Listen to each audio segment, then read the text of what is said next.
Bismillahirrahmanirrahim. Assalamualaikum warahmatullahi wabarakatuh. Innal hamdalillah nahmaduhu wa nasta'inuhu wa nastaghfiruh wa na'udzu billahi min shururi anfusina wa min sayyiati a'malina. May yahdihillahu fala mudilla lahu wa may yudlil fala hadiya lahu. Ashhadu an la ilaha illallah wahdahu la syarika lah wa ashhadu anna sayyidana Muhammadan abduhu wa rasuluh la nabiyya ba'dah. Allahumma salli wa sallim wa barik ala sayyidina Muhammad wa ala ali sayyidina Muhammad kama sallaita ala sayyidina Ibrahim wa ala ali sayyidina Ibrahim fil alamin innaka Hamidum Majid. Rabbi shrah li sadri wa yassir li amri wahlul 'uqdatam min lisani yafqahu qawli, amma ba'du. Alhamdulillah, puji dan syukur kita haturkan kepada Allah Subhanahu wa taala karena atas limpahan rahmat dan nikmat darinya kita semua dapat berkumpul di tempat yang mulia pada siang hari yang penuh berkah ini dalam rangka melaksanakan kewajiban kita, yaitu sholat zuhur berjamaah, dan kita lanjutkan dengan kajian rutin kitab Ta'limul Muta'allim. Salawat dan salam mari kita haturkan kepada junjungan kita Nabi besar Muhammad sallallahu alaihi wasallam, sebaik-baik makhluk, sebaik-baik manusia yang pernah Allah ciptakan di bawah kolong langit, di atas muka bumi ini, yang Dia utus untuk menjadi rahmat bagi seluruh alam. Hadirin rahimakumullah, insyaallah kita akan lanjutkan kajian kita kitab Ta'limul Muta'allim. Sebelum kita lanjut, marilah terlebih dahulu untuk menambah keberkahan majelis kita ini, kita sama-sama membuka majelis ini dengan membaca Al-Basmalah. Bismillahirrahmanirrahim. Dan marilah kita hadiahkan suratul Fatihah kepada muallif kitab ini, kitab Ta'limul Muta'allim, yaitu Syekh Az-Zarnuji, yang telah menyusun kitab ini sehingga ilmunya, barokahnya, manfaatnya sampai kepada kita semua. Semoga Allah Subhanahu wa taala jadikan amal beliau ini sebagai amal jariah, sebagai amal soleh yang pahalanya terus mengalir kepada beliau hingga yaumil akhir kelak. Dan Allah jadikan kitab ini bermanfaat bagi kita dan semua anak cucu kita. Ala hadhin niyah wa kulli niyatin salihah wa ila hadratin nabiyil mustafa Muhammad sallallahu alaihi wasallam. Al-Fatihah.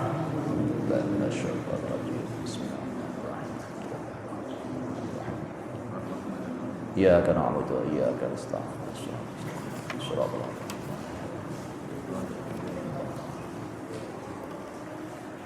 Amin ya rabbal alamin.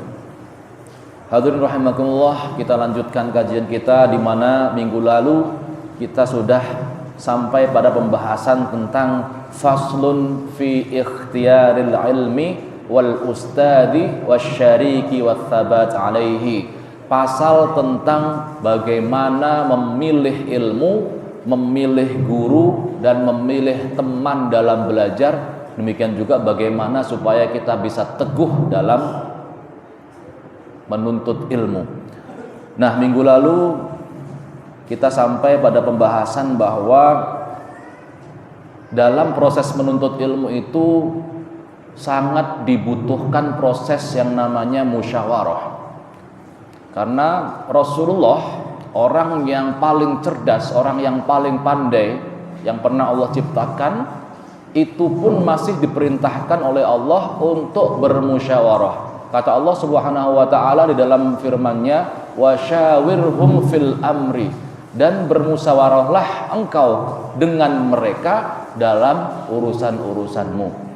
Rasulullah bermusyawarah dengan para sahabat-sahabatnya dalam berbagai hal, dalam pemerintahan, dalam urusan sosial, bahkan dalam hal urusan rumah tangga. Rasulullah juga bermusyawarah dengan sahabat-sahabatnya. Nah, Rasulullah saja yang sudah menjadi orang paling pintar, paling pandai, itu masih diperintahkan untuk bermusyawarah. Apalagi kita yang tidak ada apa-apanya dibanding Rasulullah SAW.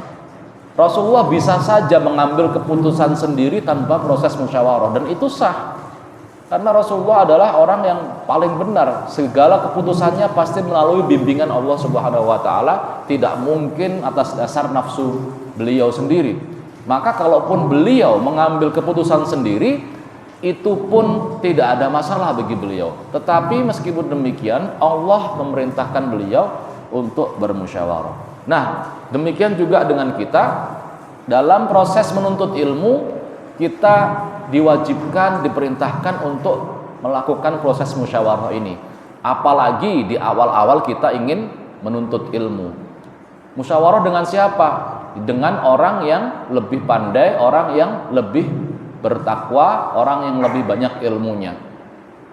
Dalam banyak hal kita harus bermusyawarah dengan mereka. Misalnya, ketika kita ingin menyekolahkan anak kita di suatu lembaga pendidikan, maka kita diperintahkan untuk bermusyawarah dengan orang-orang yang lebih tahu tentang lembaga pendidikan tersebut atau tentang suatu pesantren. Kita bertanya kepada para kiai, bagaimana kalau menurut kiai pesantren ini? Nah, apakah ini bagus untuk anak saya jika anak saya sekolahkan di sini? Kemudian apa mazhab atau ideologi yang dianut oleh pesantren ini? Kemudian apa kualitas atau fasilitas-fasilitas yang ada di dalamnya? Ini bisa dimusyawarahkan, ditanyakan kepada para kiai, para ustadz yang lebih tahu. Karena di zaman sekarang ini banyak sekali tipe-tipe jenis-jenis lembaga pendidikan dan dengan berbagai latar belakang ideologinya. Ya, banyak sekali. Jangan sampai kita salah menitipkan anak di pesantren hanya karena tergiur fasilitas-fasilitas fisiknya saja. Ya, fasilitas fisiknya bagus, gedung-gedungnya megah, harganya mahal, tetapi ternyata ideologinya adalah ideologi yang berseberangan dengan kita, ideologi yang berseberangan dengan Ahlus Sunnah wal Jamaah, yang sedikit-sedikit mengkafirkan orang, yang sedikit-sedikit bid'ah dan lain sebagainya. Nah, ini bahaya, apalagi kalau ideologinya itu sudah mendapatkan catatan merah dari pemerintah. Nah, ini jangan sampai kita salah memasukkan anak di pesantren. Inilah pentingnya bermusyawarah. Kemudian kita akan lanjutkan mengenai masih dalam tema memilih ilmu, guru dan teman dalam belajar. Nah, kemarin kita mengutip satu pendapat. Ada satu ungkapan yang berbunyi rajulun wa nisfu rajulin wala syai'. Jadi ada ungkapan rajulun wa nisfu rajulin wala syai'. Jadi manusia itu dibagi menjadi 3 golongan, 3 kelompok.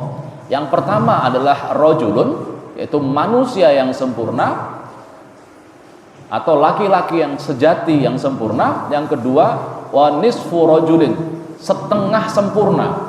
Ya. Setengah sempurna atau setengah laki-laki. Dan yang ketiga adalah la syai', bukan siapa-siapa. Nah, yang pertama, siapa itu rajulun atau laki-laki yang sempurna? Yaitu farrajulu man lahu ra'yun shaibun wa yusyawir. Laki-laki yang sempurna atau orang yang sempurna adalah orang yang punya pendapat yang baik, yang benar, dan dia mau bermusyawarah. Kemudian yang kedua, wa nisfu rajulin man lahu ra'yun shaibun walakin la yusyawir. Orang yang punya pendapat yang bagus, yang baik, tapi tidak mau bermusyawarah. Atau au yusyawiru walakin la ra'ya lahu. Dia mau bermusyawarah tapi tidak punya pendapat apa-apa, hanya sekedar ikut-ikutan saja. Diajak rapat, ayo rapat.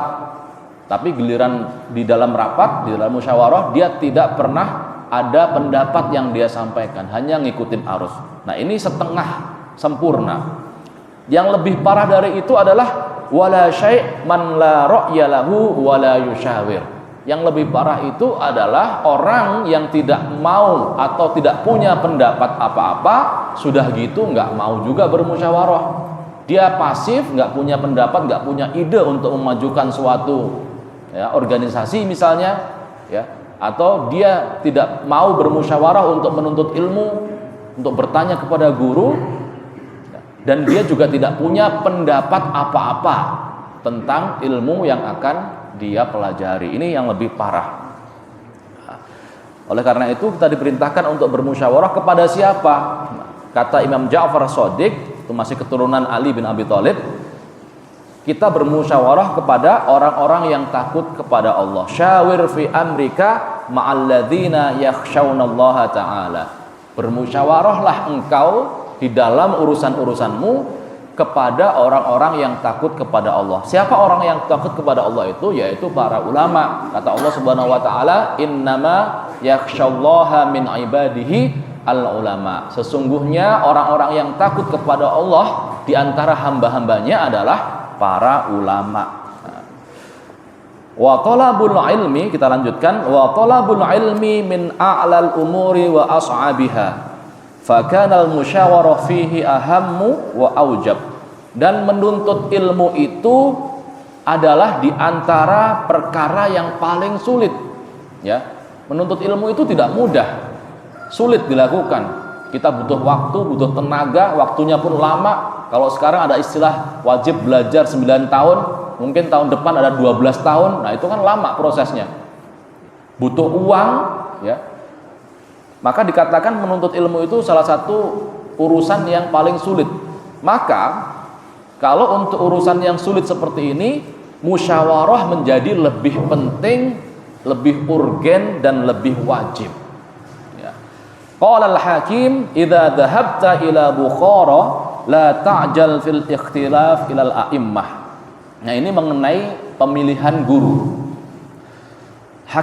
Al-Hakim As-Samarqandi mengatakan, "Idza dhahabta ila Bukhara la ta'jal fil ikhtilaf ilal a'immah." Jika engkau ingin pergi ke Bukhara itu negeri tempat lahirnya Imam Bukhari di Persia, ketika itu masih wilayah Persia. Sekarang kalau nggak salah Uzbekistan ya. Ya, negara-negara situ, Uzbekistan atau Kazakhstan dan lain sebagainya itu. Jika engkau ingin pergi ke Bukhara, maka janganlah engkau terburu-buru dalam menentukan guru, dalam memilih guru. Ya, nasihat beliau. Wamkuth syahraini hatta tata'ammal wa takhtara ustadzan. Tetapi tunggulah, menetaplah di sana selama 2 bulan terlebih dahulu, sampai engkau berpikir, mengamati, melihat dan menyaksikan langsung, dan baru engkau memilih seorang guru di sana. Jadi kalau kita ingin ngaji, kita ingin belajar itu, menentukan pilihan itu, risetnya itu ada proses yang harus kita lalui. Ya, proses pencarian guru atau proses pencarian tempat belajar itu harus dilakukan sebelumnya. Ya, minimal 2 bulan kalau kata Al-Hakim. Ya. Kalau kita ingin mengunjungi suatu negeri, ingin belajar di sana dan berguru kepada seorang guru, kita diperintahkan, dianjurkan untuk tidak buru-buru, tetapi datang ke sana, lihat langsung orangnya seperti apa, dan kalau bisa berinteraksi dengan beliau selama 2 bulan, barulah kita tentukan pilihan. Apakah kita akan berguru dengan dia atau tidak. Kenapa diperintahkan seperti itu? Fa innaka idza dhahabta ila alimin wa bada'ta bis-sabaqi 'indahu rubbama la yu'jibuka darsiyatuhu fatatrukuhu wa tadhhabu ila akhar. Karena kalau kita kemudian buru-buru menentukan pilihan, oh saya ingin berguru kepada guru A, guru B dan seterusnya, dan seketika itu kita langsung belajar dengannya, kemudian pada proses perjalanannya Anda tidak tertarik dengan misalnya metode belajarnya, tidak tertarik dengan pelajaran yang dia sampaikan, materi-materi yang dia sampaikan, kemudian akhirnya kita memilih untuk pergi meninggalkan dia dan mencari tempat lain atau mencari guru lain. Ini yang tidak boleh, ya. Kenapa? Fala yubaraku laka fit ta'allum. Maka kalau hal itu Anda lakukan, maka proses belajar Anda itu la yubarok, tidak ada keberkahannya. Anda tidak akan mendapatkan keberkahan dari proses menuntut ilmu itu. Kenapa kita tidak mendapatkan keberkahan?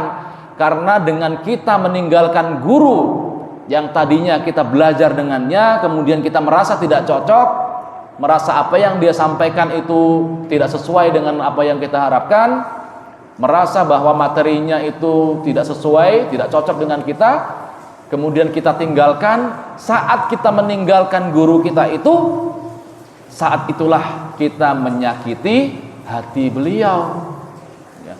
Maka proses menuntut ilmu kita itu menjadi tidak berkah. La yubaraku alaika. Ini yang tidak boleh. Menyakiti hati gurunya ini yang nggak boleh.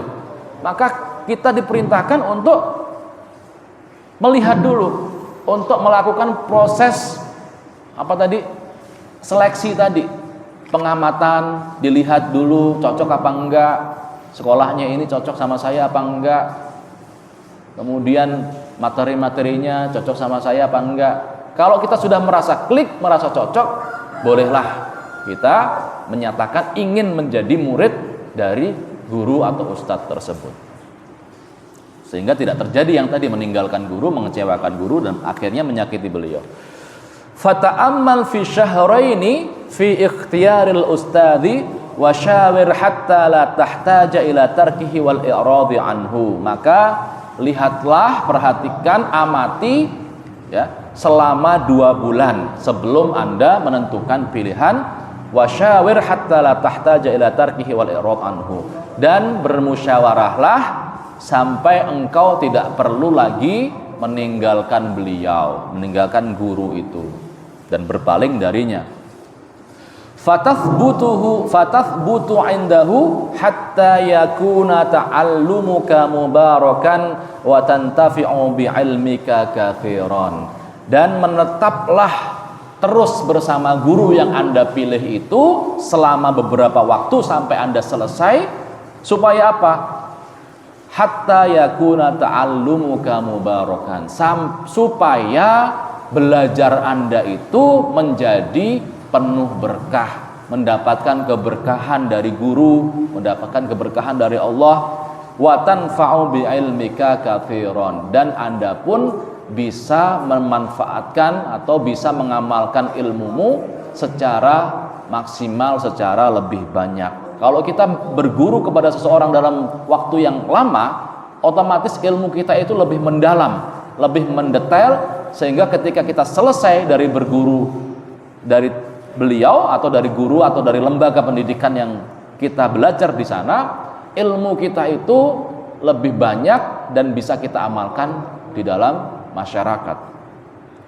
Wa'lam bi anna sabra wa thabata aslun kabirun fi jami'il umur, dan ketahuilah bahwa kesabaran dan keteguhan itu adalah fondasi utama, fondasi yang besar dalam segala hal, tidak hanya dalam menuntut ilmu, ya. Bahkan Rasulullah pernah mengatakan as-sabru yu'inu ala kulli amalin. Kesabaran itu menolong dalam setiap pekerjaan yang kita lakukan, akan menjadi penolong dalam setiap pekerjaan yang kita lakukan. Bayangkan kalau kita melakukan sesuatu dengan tidak sabar, pasti akan kacau, ya, pekerjaan kita itu. Tapi kalau kita sabar, telaten, pasti itu akan sangat membantu. Maka kesabaran ini menjadi fondasi utama dalam segala hal, ya. Kemudian ada ungkapan mengenai sabar ini yang sangat bagus kalau kita amalkan. Ada ungkapan begini: al istiqomah khairun min alfi karamah. Istiqomah itu atau konsistensi itu lebih baik dibanding 1000 karomah. Nah, artinya apa? Bahwa konsistensi atau istiqomah itu kan butuh kesabaran.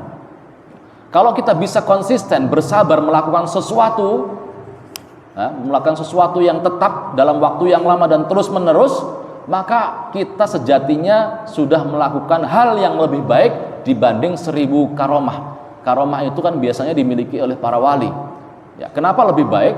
karomah itu banyak macam-macam. Kadang kita melihat para kiai itu bisa berjalan, atau para ulama, ya, ulama besar itu bisa berjalan di atas air misalnya, atau dia bisa menghilang di dua tempat dan lain sebagainya. Itu kan karomah yang diberikan. Atau dia bisa melihat masa depan dan lain sebagainya. Itu suatu karomah. Tetapi itu tidak lebih baik dibanding kalau kita beristiqomah, mampu melakukan istiqomah. Dan istiqomah itu adalah kuncinya kan sabar. Kita bersabar, konsisten setiap hari itu misalnya belajar atau membaca Al-Quran 1 juz setiap pagi, ya, 1 juz sampai 30 hari, selesai khatam, kemudian diulang lagi istiqomah. Nah, ini kan namanya istiqomah yang butuh kesabaran. Itu lebih baik dibanding kalau kita mendapatkan 1000 karomah. Kenapa dikatakan lebih baik? Karena konsistensi itu berat dan tidak semua orang bisa melakukan. Kita bisa konsisten selama 30 hari membaca Al-Quran itu sangat luar biasa. Karena pasti akan ada godaan-godaannya. Entah anak lah yang mengganggu, entah istri lah yang mengganggu, entah ketiduran dan sebagainya. Pasti ada. Tapi kalau kita konsisten, itu akan sangat mulia. Nah, berbeda dengan karomah. Kalau karomah ini kan memang tidak semua diberikan oleh Allah kepada manusia. Orang-orang tertentu saja yang diberikan. Tapi kalau konsistensi, begitu kita bisa konsisten, bisa istiqomah, maka kita akan mendapatkan karomah yang lebih baik. Kemudian selanjutnya, walakin azizun kama qila syi'run. Jadi ini saya ulangi, wa'lam bi anna sabra wa tsabata aslun kabirun fi jamil umur walakinnahu azizun.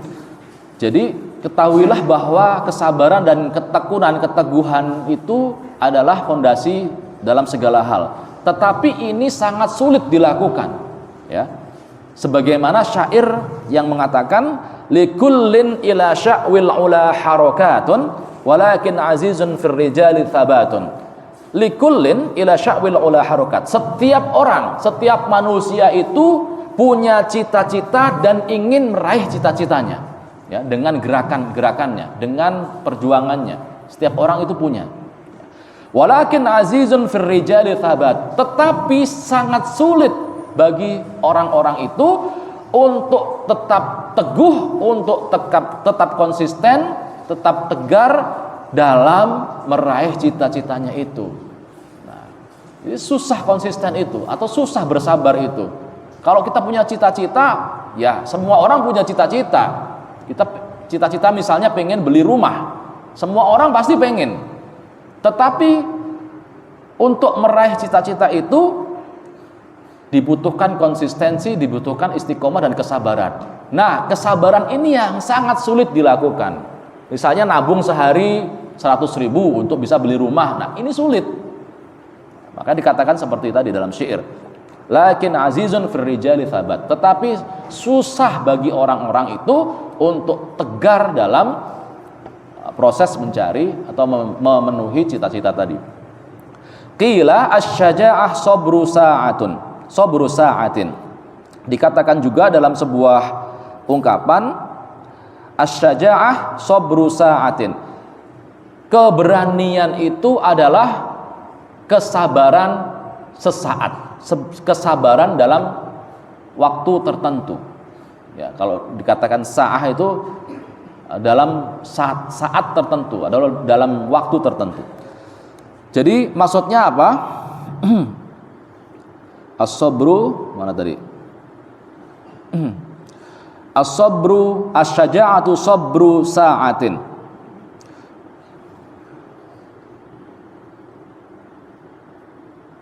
Nah, ai asy-syaja'ah laysat biquwwatil badan walakinnaha sabru sa'atin 'alal masyaq wal alam. Jadi orang yang dikatakan pemberani itu bukanlah orang yang kuat badannya, orang yang kuat fisiknya, tetapi seorang pemberani adalah orang yang kuat menahan kesulitan, yang kuat menahan masa-masa sulit, masa-masa berat dalam berbagai hal, termasuk dalam menuntut ilmu. Itulah yang dikatakan orang pemberani. Dia bukan orang yang kuat badannya, tapi orang yang kuat menanggung derita, orang yang kuat menanggung kesulitan di saat dia ingin mencapai cita-citanya. Itulah seorang pemberani. Selanjutnya, fayanbaghi li talibil ilmi an yasbuta wa yasbiru ala ustadzin wa ala kitabin hatta la yatrukuhu abtar. Oleh karena itu, bagi seorang penuntut ilmu hendaknya dia tetap teguh, tetap tegar, dan tetap bersabar kepada ustadznya. Maksudnya seperti apa bersabar dengan ustadznya itu? Bersabar untuk menjalani proses menuntut ilmu dengan ustadznya tersebut. Tidak buru-buru meninggalkan dia. Ketika misalnya kita mendapati tidak cocok atau mendapati kesulitan-kesulitan dalam proses belajar, tidak buru-buru meninggalkan gurunya tersebut. Demikian juga terhadap kitab-kitab atau buku-buku yang dia pelajari, harus bersabar. Ketika kita mendapatkan kesulitan dalam memahami suatu pelajaran, dalam suatu kitab atau buku yang kita pelajari, kita harus bersabar dengan cara bertanya kepada orang yang paham, ya, bertanya kepada orang yang lebih pandai. Kira-kira ini maksudnya seperti apa? Kalau ada hal-hal yang tidak diketahui, ya dikerjakan. Ya. Ini yang dikatakan bersabar terhadap kitab sampai apa? Sampai kita mengkhatamkan kitab tersebut. Sehingga kita tidak meninggalkan kitab tersebut sebelum selesai. Wa ala fannin hatta la yashtagil bi fannin akhar qabla an yutqinal awwal. Dan juga kita harus bersabar dalam salah satu disiplin ilmu yang sedang kita pelajari. Kalau kita sedang belajar misalnya ilmu fisika, ya sudah kita tuntaskan ilmu tersebut sampai selesai. Misalnya kita sedang belajar ilmu tauhid, kita tuntaskan dulu ilmu tauhid ini, dan kita tidak boleh berpindah ke ilmu lain sampai benar-benar kita menguasai ilmu tersebut, baru kita pindah ke ilmu yang lainnya. Wa ala baladin hatta la yantaqila ila baladin akhar min ghairi daruratin. Demikian juga di dalam tempat atau daerah di mana kita menuntut ilmu. Misalnya kita menuntut ilmu di luar pulau atau di luar Jakarta. Nah, kita harus bersabar di sana, dikerasan-kerasankan. Kalau di pesantren itu pasti seperti itu. Ya. Diperintahkan untuk bersabar di tempat di mana kita belajar dan tidak berpindah-pindah tempat. Karena kalau kita sudah pindah-pindah tempat itu nanti efeknya akan sangat banyak. Pertama, ilmu kita sanadnya menjadi tidak jelas, ya. Kemudian tidak sempurna ilmu kita. Karena kalau pindah-pindah itu kan pindah guru, pindah ilmu, ganti ilmu, nah, jadi nggak jelas, ya. Maka harus bersabar di tempat di mana kita belajar, atau mungkin di kota tempat kita belajar itu tidak banyak fasilitas karena kota kecil, ya, nggak ada tempat bermain, nggak ada shopping mall, nggak ada pasar, kita jadi nggak kerasan. Nah, ini yang dikatakan kita harus bersabar, ya. Kemudian fa inna dzalika kullahu yufarriqul umur wa yushghilul qalba wa yudhi'ul awqat wa yu'dzil muallim. Ya, karena sesungguhnya itu semua kalau kita tidak sabar itu akan mencerai-beraikan urusan, kacau urusan kita jadinya, urusan menuntut ilmu itu. Belum lagi urusan pindah-pindahnya, ya. Uangnya juga jadi membengkak, pengeluaran. Wa yushghilul qalba, menyibukkan hati, menyibukkan pikiran dengan urusan-urusan seperti itu. Wa yudhi'ul awqat, menghabiskan waktu, menghabiskan tenaga juga. Dan yang paling bahaya adalah wa yu'dzil muallim, menyakiti guru yang kita tinggalkan itu. Kecuali memang ada urusan yang sangat urgen yang kita harus pindah. Nah, itu boleh. Misalnya orang tuanya meninggal dan kita diminta untuk menemani ibu kita di rumah, ya itu boleh. Atau orang tua kita pindah tugas ke luar daerah dan kita harus ikut, ya itu boleh. Kalau ada hal-hal yang mendesak seperti itu. Kemudian wayan bagi an yasbiru amma turidu nafsuhu wa hawahu. seorang penuntut ilmu juga harus bersabar terhadap godaan-godaan hawa nafsunya. Nah, qala syair, seorang penyair mengatakan, innal hawa lahuwal hawanu bi'ainihi wa sari'u kulli hawa sari'u hawanin. Sesungguhnya hawa nafsu itu adalah kehinaan itu sendiri. Jadi hawa nafsu itu sama dengan kehinaan. Wa sari'u kulli hawa sari'u hawan. Dan orang yang kalah atas hawa nafsunya berarti dia kalah oleh kehinaan. Dia sudah dikalahkan oleh kehinaan. Jadi jangan sampai kita dikalahkan oleh hawa nafsu, terutama dalam proses menuntut ilmu. Ya, sedikit lagi. Wa yasbiru 'alal mihan wal baliyat, dan dia juga harus bersabar terhadap segala ujian dan musibah. Ya. Dalam proses menuntut ilmu itu pasti ada ujian, pasti ada musibah. Ya. Misalnya kalau kita di pesantren kiriman belum datang, ya, orang tua belum datang, itu kan salah satu ujian. Atau misalnya sakit, ya, kemudian badan kita gatal-gatal, itu kan ujian. Itu musibah, dan itu kita harus bersabar. Atau tiba-tiba saudara kita meninggal, orang tua kita meninggal, itu semua musibah.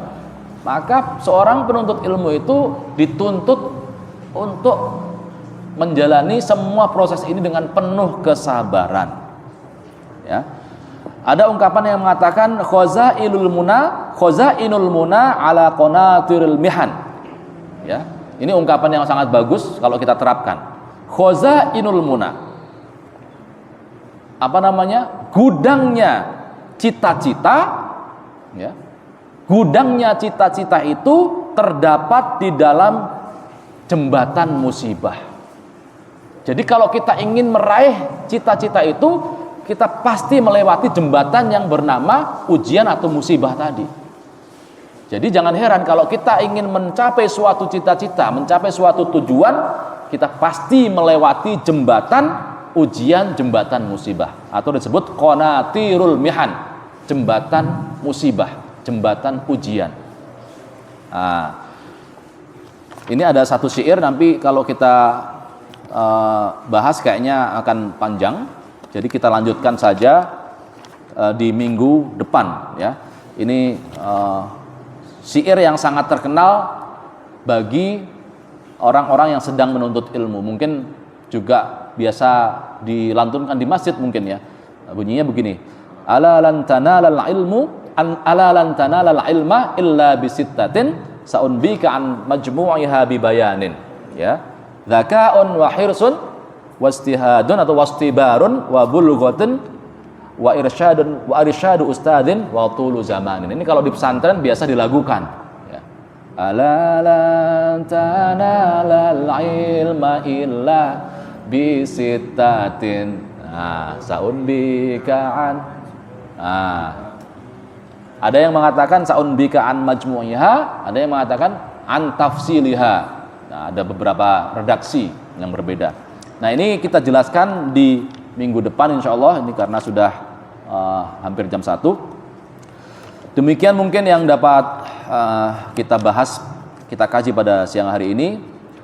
Kita tutup dengan sama-sama membaca Alhamdulillahirabbil alamin. Insyaallah kita lanjutkan di pertemuan minggu depan, dan kita akhiri dengan doa kafaratul majlis. Subhanakallahumma wa bihamdika asyhadu an la ilaha illa anta astaghfiruka wa atubu ilaik. Semoga apa yang kita bahas, kita kaji pada siang hari ini mendatangkan manfaat, mendatangkan keberkahan dan ilmu yang barokah kepada kita semua dan juga anak cucu kita. Ala hadhin niyah wa kulli niyatin salihah wa ila hadratin nabiyil mustafa Muhammad sallallahu alaihi wasallam. Al-Fatihah. Bismillahirrahmanirrahim. Alhamdulillahirabbil alamin. Arrahmanirrahim. Maliki yaumiddin. Iyyaka na'budu wa iyyaka nasta'in. Shiratal ladzina an'amta 'alaihim ghairil maghdubi 'alaihim waladdallin. Demikian kurang lebihnya mohon maaf. Wallahul muwaffiq ila aqwamit thoriq. Wassalamualaikum warahmatullahi wabarakatuh.